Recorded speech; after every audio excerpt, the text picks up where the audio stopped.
আসসালামু আলাইকুম। প্রিয় দর্শক, অন্য মঞ্চের আলাপচারিতায় আপনাদের সকলকে আমন্ত্রণ জানাচ্ছি। প্রত্যাশা মতোই তারেক রহমানের চীন সফর দুই দেশকে নাড়িয়ে দিয়েছে। গতকাল মার্কো রুবিও ফোন করেছিলেন ডক্টর জয়শঙ্করকে, মানে ওদের বিদেশমন্ত্রী মার্কো রুবিও, আমাদের বিদেশমন্ত্রী ডক্টর জয়শঙ্করকে। তারেক রহমানের বিদেশ সফর নিয়ে, চীন সফর নিয়ে তাদের মধ্যে দীর্ঘ বাক্যালাপ হয়। তারপরে স্থির হয় আগামী বছর ট্রাম্প আসতে পারেন ভারতে। এই দেখুন, এখন কি কি নিয়ে আলোচনা হবে সেটাও এখানে ডিটেলে লেখা আছে। আজকে আমার ভিএনটা চলছে না, যেটা এডিটিং করে সেটা চলছে না বলে আমি স্ক্রিনে এটাকে দিতে পারছি না। তো যা বলা হচ্ছে, বাংলাদেশের উদ্ভূত পরিস্থিতি এবং সন্ত্রাসবাদ যেভাবে মাথাচাড়া দিয়েছে, তাতে বিশ্ব আর বসে থাকতে পারে না। এটা মার্কো রুবিওর কথা। বিশ্ব আর বসে থাকতে পারে না।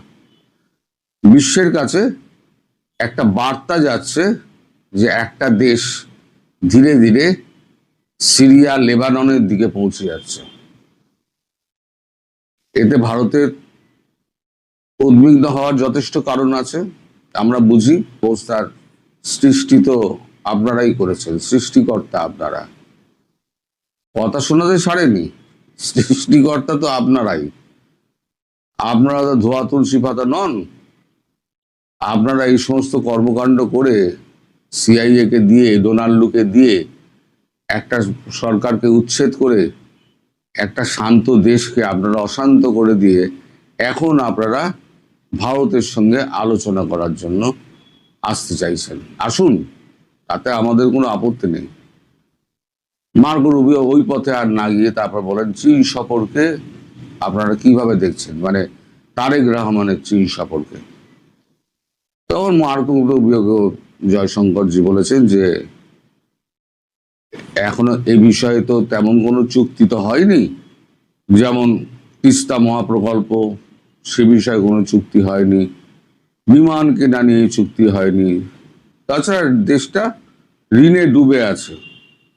যদি এই সমস্ত চুক্তিভুক্তি হয়ও, বিনা পয়সায় তো হয় না।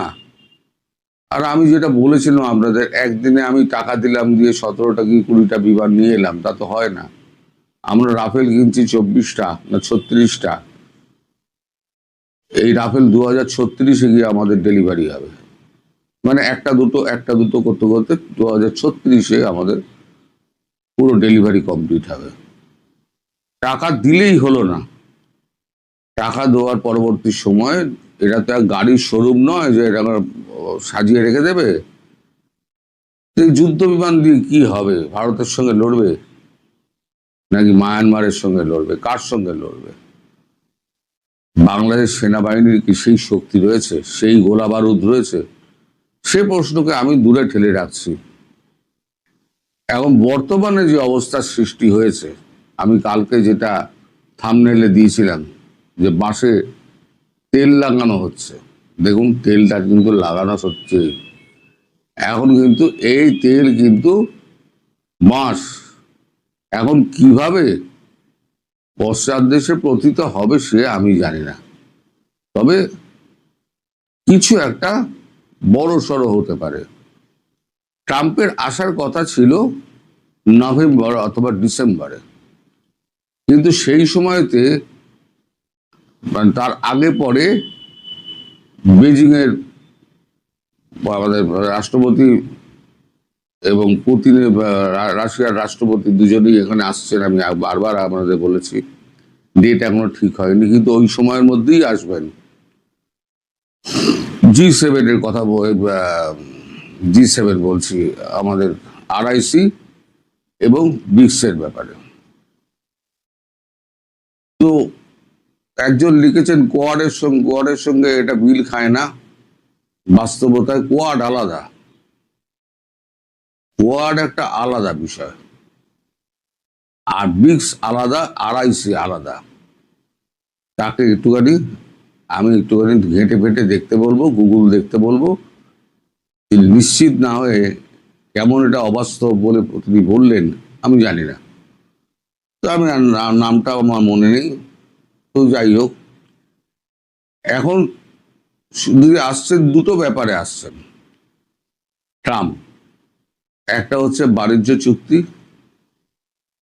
ট্রাম্প হয়তো নেক্সট ইলেকশনে উতরে যাবেন। মিড টার্ম ইলেকশনে। এখন তার কাছে একটা বড় সমস্যা হয়ে গেছে এই বাণিজ্য চুক্তি। বাণিজ্য চুক্তির একটা চূড়ান্ত ফয়সালা উনি করবেন, এটা মার্কো রুবিও বলেছেন। আর দ্বিতীয় হচ্ছে, এবার মুখে নয়, এবার চুক্তি করা হবে বাংলাদেশ এবং বাংলাদেশের ব্যাপারে ভারত ও আমেরিকার মধ্যে লিখিত চুক্তি, মানে যৌথভাবে একটা সিদ্ধান্ত নিয়ে বা একটা কিছু করে বাংলাদেশকে ঠান্ডা করা। এটা হচ্ছে মোটামুটি ট্রাম্পের সফরের যে বিবরণী, সেই বিবরণী এই কাগজটার মধ্যে লেখা রয়েছে। যে কাগজটা আমি বারবার পড়লে পরে অনেকেই আমাকে বলে যে আপনি বারবার পড়ে সময় নষ্ট করেন, আপনি নিজের ভাষায় বলুন না। আমি ওই জন্য তাদের কথা, দর্শকরা হচ্ছে ভগবান, তাদের কথা সবসময় শুনতে হবে। দর্শক যদি বলে আপনি সারাংশ বলুন, আমি সারাংশই বলে দেবো। দর্শক যদি বলে না আপনি পেপার কাটিং দিয়ে আমার দেখান, যদিও আজকে আমি দিতে পারবো না কারণ ভিএনটা খারাপ মানে কি, ওটাকে আনইনস্টল করে আবার ইনস্টল করতে হবে, নইলে পরে গন্ডগোল হচ্ছে। তো তারেক রহমান তো পেলেন না, কিছুই হাতে এলো না। কিছু প্রতিশ্রুতি এসছে, যে প্রতিশ্রুতি বাস্তবায়ন হওয়া অত্যন্ত কঠিন। আর কিছু বাজে প্রতিশ্রুতি, মান্ডারিন ভাষা শিখে কি হবে? কর্মসংস্থান, আপনার বৈদ্যুতিক সহযোগিতা, মান্ডারিন ভাষা শিখে কি হবে? কর্মসংস্থানের ব্যাপারটা আপনি শিখে তুলে রাখুন। কারণ চীনে এখন যে অর্থনৈতিক অবস্থা, বিভিন্ন আছে ভুতুরে সিটি হয়ে রয়েছে, ফ্ল্যাট বিক্রি হচ্ছে না, ব্যাংকগুলো দেউলিয়া হয়ে গেছে। চীনের অবস্থা কিন্তু, অর্থনৈতিক অবস্থা কিন্তু খুব ভালো নয়। সেক্ষেত্রে চীন যে টাকা দেবে না, সে কথা কিন্তু আমি আগেই বলেছিলাম। এখন যতই আপনাদের সরকার, বাংলাদেশ সরকার যতই ড্রাম পেটাক না কেন, বাস্তবতা এটা যে আপনাদের মূলও ধরিয়ে দিয়েছে। কিন্তু এবার সব থেকে বড় কথা হচ্ছে, সে সর্বনাশের একেবারে গোড়ায় ঘা দিয়ে দিয়েছেন। মানে দুই সাপের মাথায় পা তুলে দিয়েছেন, বিষধর সাপের। ভারত একটু ধীরে করে, কিন্তু আমেরিকার ধৈর্য নেই। আমেরিকা যা করবে ধারাদ্দার করবে। ভারত আস্তে আস্তে একটা রাজনৈতিক নেতাকে ওখানে দিয়েছে, এরপরে নেপালে ওখানে পাঠাবে, ওখানে একজন রাজনৈতিক নেতাকে পাঠাবে। যেসব জায়গায় গন্ডগোল আছে সে সমস্ত জায়গায় এই রাজনৈতিক পূর্ণ মন্ত্রিত্বের মর্যাদা দিয়ে তাদেরকে পাঠানো হবে। তো এখন এই অবস্থার মধ্যে আপনারা কিন্তু একটু কঠিন সময়ের মধ্যে রয়েছেন। একটা প্রসঙ্গ বলতে ভুলে গেছিলাম, জয়শঙ্করজি এটা বলেছেন যে আপনারা যে প্যাঁচটা লাগিয়ে রেখে দিয়েছেন, এই যে গোলামি চুক্তির প্যাঁচটা লাগিয়ে রেখে দিয়েছেন, সেটা কি হবে? তখন মার্কো রুবিও বলেছে প্যাঁচ আমরাই লাগিয়েছি, আমরাই খুলে দেবো, যখন সময় আসবে তখন আমরাই তুলে দেবো বা খুলে দেবো, কিছু একটা বলেছেন আর কি, যেটা এখানে পরিষ্কার করে লেখা হয়নি, শুধু লেখা হয়েছে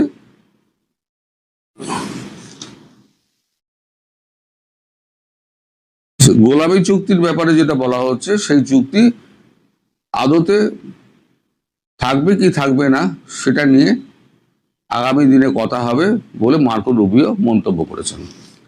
এখন তার মানে আপনাদের দেশে যে গোলামী চুক্তি, আমেরিকার গোলামী চুক্তি রয়েছে, সেই গোলামী চুক্তি থেকে বের করে আনতে পারে একমাত্র ভারত। এই যে ভারতকে দিনরাত গালাগাল করছেন, দিল্লি না ঢাকা, দিল্লি না ঢাকা এই করে চিৎকার করে যাচ্ছেন, এখন হলো কি? আচ্ছা, এবার বিকেলে আমি আপনার সন্ধ্যেবেলা যে ভিডিওটা করব, সেখানে দেখবেন ব্রিটেন একদিন ইটালি ফিটালি সমস্ত নরওয়ে ফরওয়ে সমস্ত চালান করছিল, নেদারল্যান্ড থেকে চালান করছিল, এখন ব্রিটেন বলছে যে আমরা সমস্ত বিদেশি মানে আশ্রয়দাতা যারা আছে তাদেরকে সব আমরা তাড়াবো। কিয়ের স্টারমারের গদি গেল, লেবার পার্টি এখন কি করে দেখা যাক, সেটা আমি বিকেলে বলবো। ওটাও একটা দুর্দান্ত মানে বাজে খবর, যেটা আপনাদের পক্ষে খুব খারাপ। এই পাকিস্তানি এবং বাংলাদেশি এরা বিদেশে যায় উন্নত জীবনযাপনের জন্য, যা আমি বারবার বলেছি, তাহলে ওখানে গিয়ে এই সমস্ত বদমাইশিগুলো করার অর্থটা কোথায়?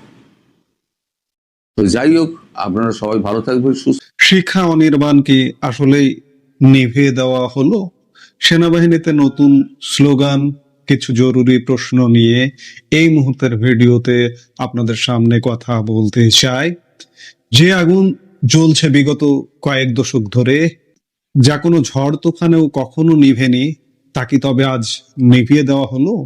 শিখা অনির্বাণ এটি কেবল একটি অগ্নিশিখা নয়, এটি বাংলাদেশ নামক একটি স্বাধীন রাষ্ট্রের জন্ম ইতিহাস এবং সশস্ত্র বাহিনীর বীরত্বের প্রতীক। কিন্তু সাম্প্রতিক সময়ে সামাজিক যোগাযোগ মাধ্যম থেকে শুরু করে বিভিন্ন মহলে একটি খবর তীব্র চাঞ্চল্য এবং উদ্বেগের সৃষ্টি করেছে। দাবি করা হচ্ছে ঢাকা সেনানিবাসের এই ঐতিহাসিক স্মারকটি নাকি নিভিয়ে দেওয়া হয়েছে।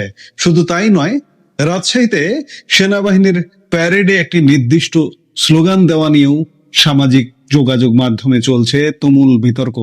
এই মুহূর্তের ভিডিওতে আমরা আবেগের ঊর্ধ্বে উঠে অত্যন্ত নিরপেক্ষভাবে প্রতিটি তথ্যের গভীরে যাব। এই খবরগুলোর পেছনের সত্যতা কি? বাংলাদেশ ও ভারতের ভূ রাজনৈতিক প্রেক্ষাপটে এর গুরুত্বই বা কতটুকু? জানতে হলে ভিডিওটি শেষ পর্যন্ত দেখুন। বিশ্লেষণে যাওয়ার আগে আমাদের একটু পেছনে ফিরে তাকাতে হবে। ঢাকা সেনানিবাসের শহীদ সরণি এলাকায় অবস্থিত এই স্মারকটির নামের অর্থই হলো যা কখনো নেবে না, যা চিরকাল প্রজ্বলিত থাকে। 1971 সালের মহান মুক্তিযুদ্ধে বাংলাদেশের স্বাধীনতা ও সার্বভৌমত্ব রক্ষার্থে সশস্ত্র বাহিনীর অর্থাৎ সেনাবাহিনী, নৌবাহিনী ও বিমান বাহিনীর যে সকল বীর সদস্য নিজেদের জীবন উৎসর্গ করেছেন, তাদের স্মৃতিকে চিরকাল অম্লান করতেই এই অবিরাম অগ্নিশিখা জ্বালানো হয়েছিল। এটি আমাদের বীর শহীদদের অবিনশ্বর আত্মার প্রতীক। বাংলাদেশ ও ভারতের যৌথ বাহিনীর রক্তক্ষয়ী সংগ্রামের মাধ্যমে অর্জিত এই স্বাধীনতায় সশস্ত্র বাহিনীর অবদান ছিল অসীম।